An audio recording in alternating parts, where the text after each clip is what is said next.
Et si je vous disais que votre plus grand ennemi n'est pas le monde extérieur, mais la complexité que vous créez dans votre propre tête, que la plupart des hommes dits intelligents sont paralysés non pas par le manque d'options, mais par leur surabondance.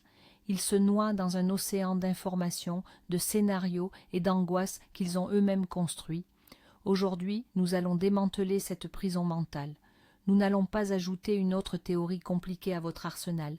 Au contraire, nous allons tout retirer pour ne garder qu'une seule pensée, une idée si tranchante qu'elle coupe à travers le bruit et restaure la clarté en moins de 5 minutes.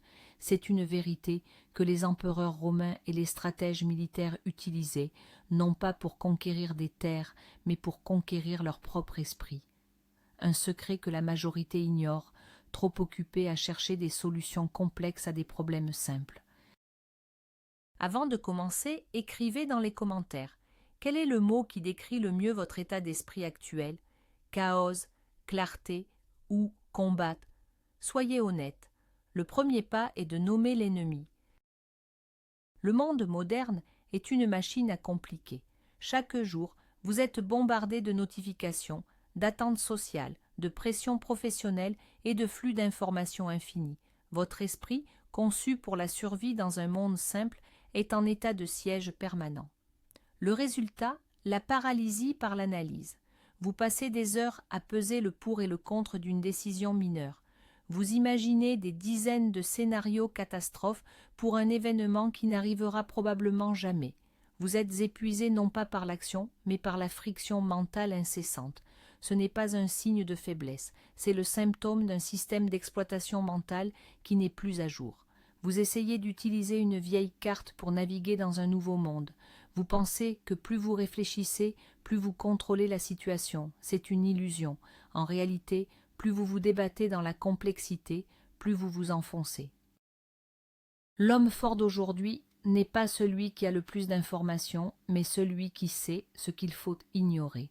C'est là que réside le véritable pouvoir. Bloc 1. La tyrannie du contrôle imaginaire. La source première de notre complexité est une erreur fondamentale de perception. Nous croyons que nous devons tout contrôler. L'opinion de notre patron, la réaction de notre partenaire, le trafic sur la route, l'économie mondiale.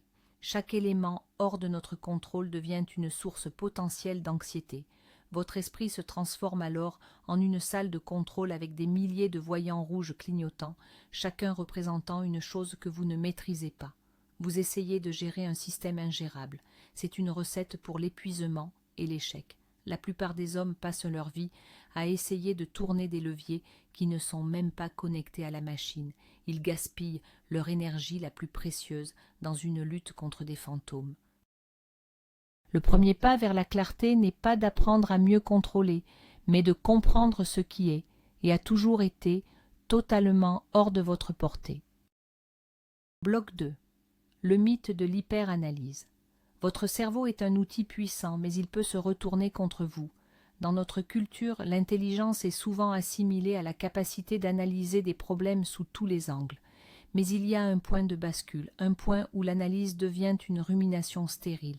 Vous ne cherchez plus une solution, vous vous complaisez dans le problème. Vous créez des arbres de décision si vastes qu'ils vous paralysent. C'est le piège de l'homme intelligent. Il est si doué pour voir les nuances et les risques potentiels qu'il en oublie d'agir. Il pense que réfléchir, c'est agir. C'est faux. La réflexion sans action est une forme d'auto-sabotage. C'est un anesthésiant. Il vous donne l'impression d'être productif alors que vous ne faites que tourner en rond dans votre propre labyrinthe mental. Briser ce cycle, c'est comprendre que la clarté ne vient pas de plus de pensée, mais d'une pensée plus juste. Bloc 3. L'énergie, votre ressource la plus limitée. Imaginez que vous commencez chaque journée avec 100 unités d'énergie mentale. Chaque inquiétude, chaque scénario, chaque tentative de contrôler l'incontrôlable vous coûte une unité. Se soucier de l'opinion d'un collègue, moins une unité. Ruminer une erreur passée, moins 2 unités. Anticiper un conflit futur, moins 5 unités. À midi, vous êtes mentalement à sec et vous n'avez encore rien accompli de concret. La complexité est un parasite énergétique. Elle draine votre force vitale et vous laisse vulnérable à la procrastination, à l'irritabilité et aux mauvaises décisions. L'homme supérieur ne traite pas son énergie mentale comme une ressource infinie. Il la protège farouchement. Il la considère comme son capital le plus précieux et l'investit uniquement là où il peut avoir un impact réel. Il comprend que la simplicité n'est pas de la paresse, c'est de l'efficacité stratégique. Bloc 4. L'introduction de la pensée unique, la dichotomie du contrôle. Nous arrivons maintenant au cœur de notre système, l'outil qui va élaguer la forêt de vos pensées pour ne laisser qu'un chemin clair. Cette pensée, popularisée par les stoïciens comme Épictète, est d'une simplicité désarmante. La voici, certaines choses dépendent de nous, d'autres n'en dépendent pas. C'est tout, c'est le filtre ultime. Face à n'importe quelle situation, n'importe quelle anxiété, n'importe quel problème, la première et unique question à se poser est celle-ci. Sur quelle partie de cette situation ai-je un contrôle direct et absolu? La réponse est toujours, sans exception, limitée à un très petit nombre d'éléments. C'est une idée qui, au premier abord, peut sembler réductrice, mais sa puissance réside dans cette simplicité radicale. Ce n'est pas une simple phrase à mémoriser, c'est un scalpel pour disséquer la réalité. Bloc 5. Ce qui dépend réellement de vous. Alors, qu'est-ce qui dépend de nous? La liste est étonnamment courte mais immensément puissante. Vos jugements, vos opinions, vos intentions, vos désirs, vos aversions. En un mot, vos actions et vos pensées. C'est votre royaume intérieur, le seul territoire sur lequel vous êtes un souverain absolu. Vous ne pouvez pas contrôler si quelqu'un vous insulte dans la rue, mais vous pouvez contrôler votre réaction à cette insulte. Vous ne pouvez pas contrôler si vous perdez votre emploi, mais vous pouvez contrôler votre décision de commencer à chercher un autre travail immédiatement. Vous ne pouvez pas contrôler la météo, mais vous pouvez contrôler votre choix de prendre un parapluie. C'est ici que se trouve votre pouvoir, pas dans le monde extérieur, mais dans la citadelle de votre esprit. Comprendre cela n'est pas un acte de résignation, c'est un acte de libération. Vous cessez de gaspiller vos forces sur des fronts que vous ne pouvez pas gagner. Bloc 6. Ce qui ne dépend pas de vous. La liste de ce qui ne dépend pas de nous est, en revanche, quasi infinie. Votre corps, vous pouvez l'influencer, mais pas le contrôler absolument contre la maladie ou le vieillissement.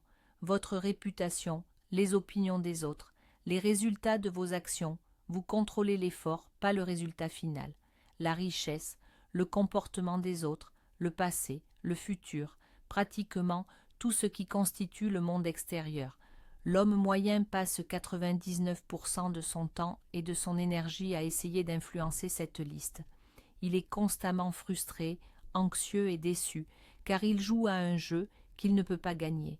L'homme stoïcien, lui, regarde cette liste avec une indifférence calme, non pas parce qu'il ne s'en soucie pas, mais parce qu'il sait que s'en soucier est inutile et contre-productif.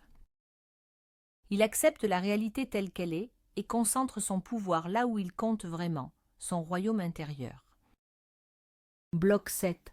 Application aux événements extérieurs, le revers professionnel. Imaginons un scénario concret. Vous avez travaillé dur sur un projet pendant des mois, mais il est finalement rejeté par la direction. L'homme ordinaire s'effondre, il personnalise l'échec, il ne m'aime pas, je suis un incapable, c'est injuste. Son esprit se remplit de colère, de ressentiment et d'auto-apitoiement. Il se concentre sur des éléments hors de son contrôle, la décision de ses supérieurs, l'opinion de ses collègues. L'homme qui maîtrise la dichotomie du contrôle applique le filtre. Qu'est-ce qui dépend de moi? La décision finale?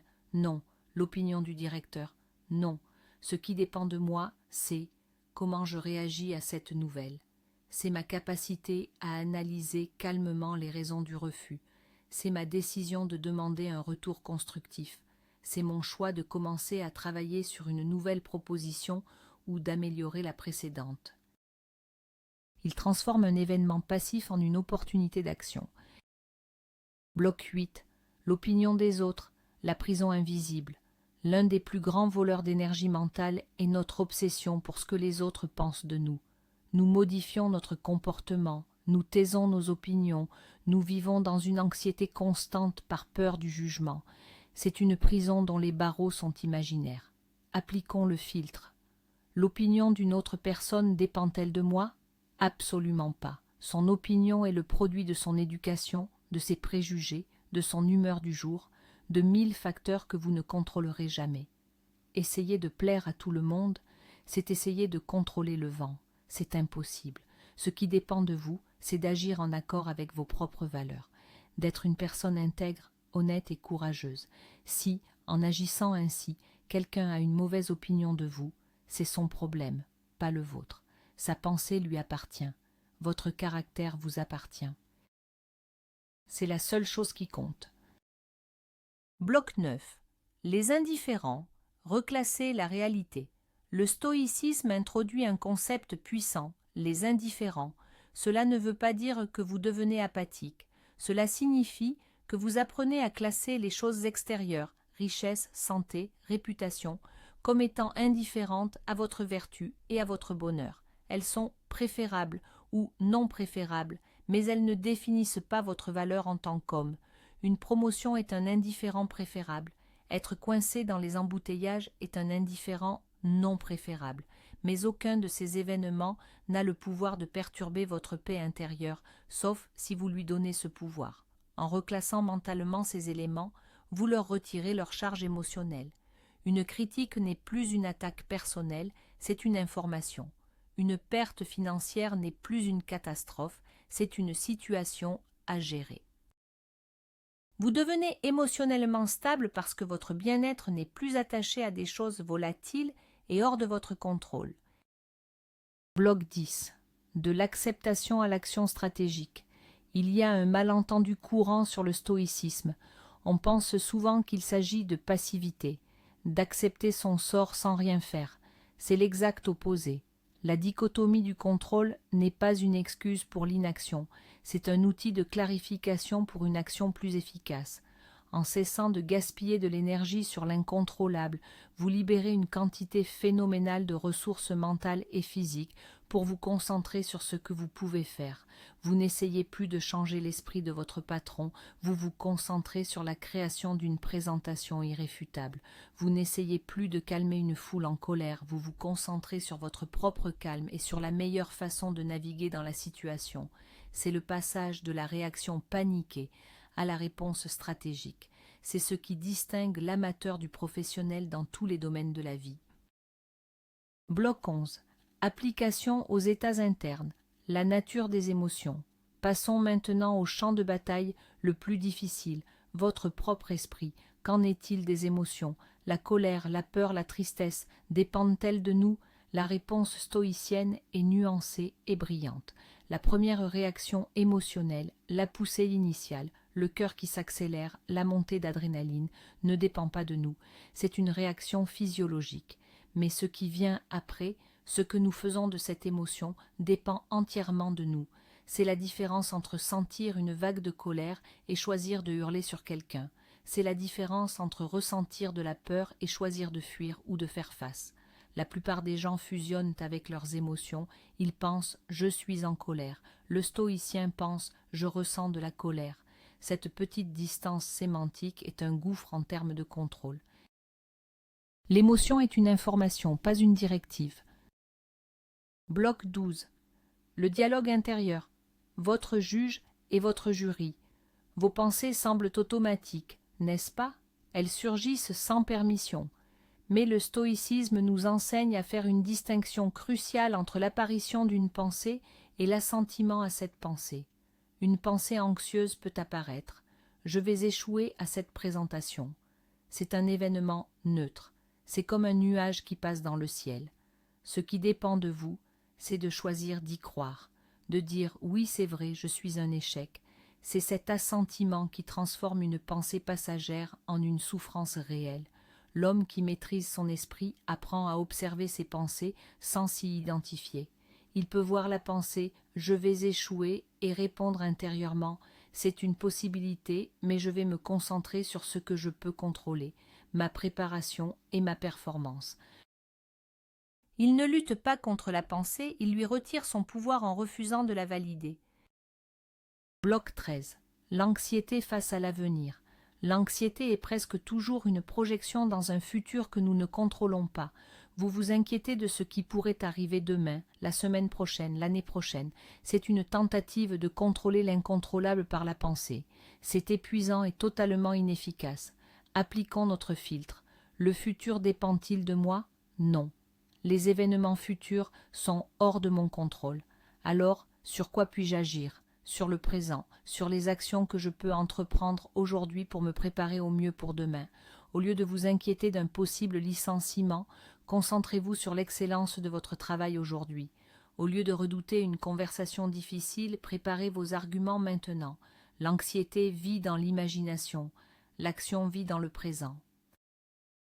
En ramenant constamment votre attention sur ce qui est en votre pouvoir ici et maintenant, vous affamez l'anxiété. Elle ne peut pas survivre dans le présent. Bloc 14. La rumination du passé. Si l'anxiété est une obsession du futur, la rumination est une prison construite avec les briques du passé. Vous revivez des erreurs, des regrets, des injustices.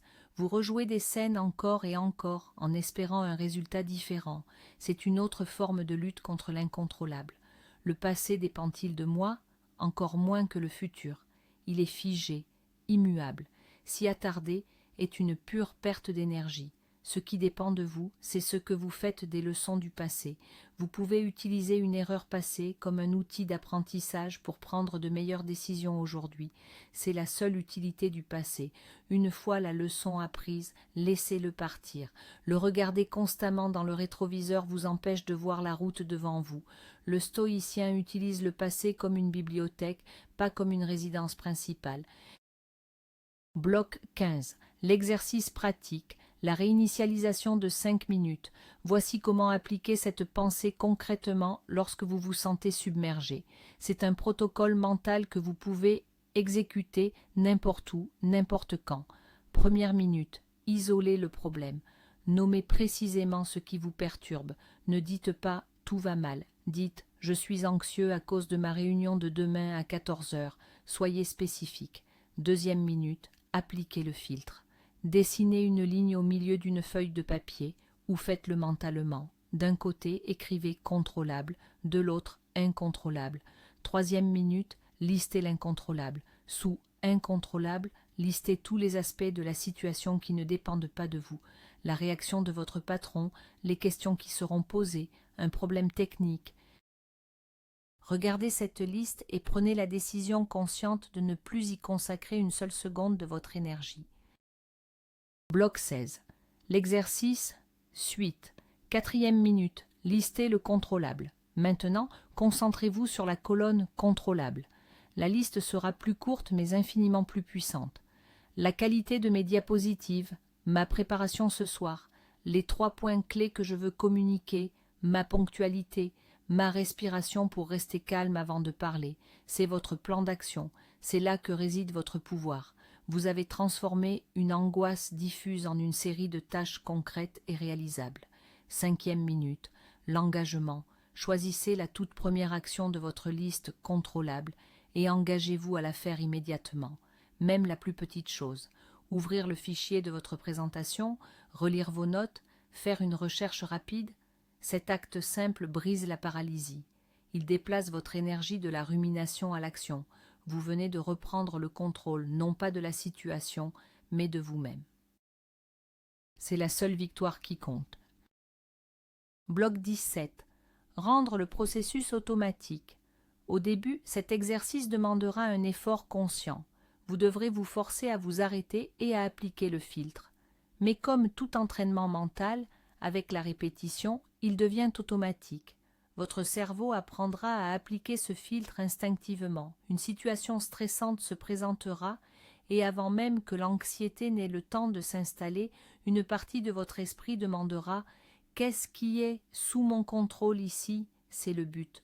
Transformez cette pensée d'un outil que vous utilisez à une partie de qui vous êtes.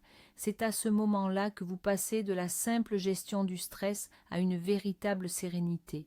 Votre état par défaut devient le calme et la clarté, parce que votre esprit ne s'engage plus dans des batailles inutiles. Il conserve son énergie pour les combats qui en valent la peine. Bloc 18. Le bénéfice à long terme. La citadelle intérieure. L'utilisation répétée de cette pensée construit ce que les stoïciens appellent la citadelle intérieure. C'est une forteresse mentale imprenable. Les événements extérieurs peuvent faire rage, une crise économique, une trahison, une pandémie, mais à l'intérieur de cette citadelle, vous restez calme et maître de vous-même. Pourquoi ? Parce que vous avez conditionné votre esprit à savoir que votre bien-être ne dépend pas de ces tempêtes, votre force ne vient pas de l'absence de problèmes, mais de votre capacité à y répondre avec sagesse et vertu. C'est la définition même de l'antifragilité. Les chocs ne vous brisent pas, ils vous révèlent votre propre solidité. C'est un état de puissance tranquille que très peu d'hommes atteignent dans leur vie. Bloc 19. De la clarté à la puissance décisionnelle. Un esprit clair prend de meilleures décisions. C'est aussi simple que cela. Lorsque vous n'êtes pas embourbé dans l'anxiété concernant l'incontrôlable, vous pouvez allouer toutes vos ressources cognitives à la résolution de problèmes réels. Vous voyez les options plus clairement. Vous évaluez les risques de manière plus objective. Vous agissez avec une conviction qui inspire la confiance aux autres. Les gens sont naturellement attirés par ceux qui restent calmes sous la pression. Votre capacité à simplifier le complexe et à vous concentrer sur l'essentiel devient votre plus grand atout, que ce soit en affaires, en leadership ou dans vos relations personnelles. Vous ne subissez plus les événements, vous y répondez avec une intention calculée. C'est le passage d'un pion sur l'échiquier de la vie à un joueur qui comprend les règles du jeu. Bloc 20. La marque de l'homme supérieur. En fin de compte, ce qui distingue l'homme ordinaire de l'homme supérieur n'est pas sa richesse, son statut ou son apparence. C'est la qualité de son esprit. C'est sa capacité à rester imperturbable face au chaos. C'est sa discipline à concentrer son énergie uniquement sur ce qu'il peut contrôler. Maîtriser cette seule pensée, la dichotomie du contrôle, est le fondement de cette supériorité. Ce n'est pas un talent inné. C'est une compétence acquise par une pratique délibérée. C'est un choix conscient de refuser de participer à la folie de la complexité inutile. C'est décider d'être le maître de votre monde intérieur, quel que soit le désordre du monde extérieur. C'est le chemin vers une liberté et une force que la majorité ne connaîtra jamais. Nous arrivons à la fin de cette analyse. Si vous ne devez retenir qu'une seule chose, que ce soit celle-ci, la clarté n'est pas quelque chose que vous trouvez, c'est quelque chose que vous créez en éliminant impitoyablement tout ce qui ne dépend pas de vous. La complexité est un brouillard, la dichotomie du contrôle est le vent qui le dissipe.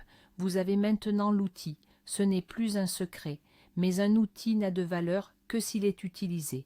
Chaque jour, vous aurez le choix. Vous laisser entraîner dans le tourbillon de l'incontrôlable ou poser fermement le pied sur le sol solide de votre propre pouvoir, de vos propres actions.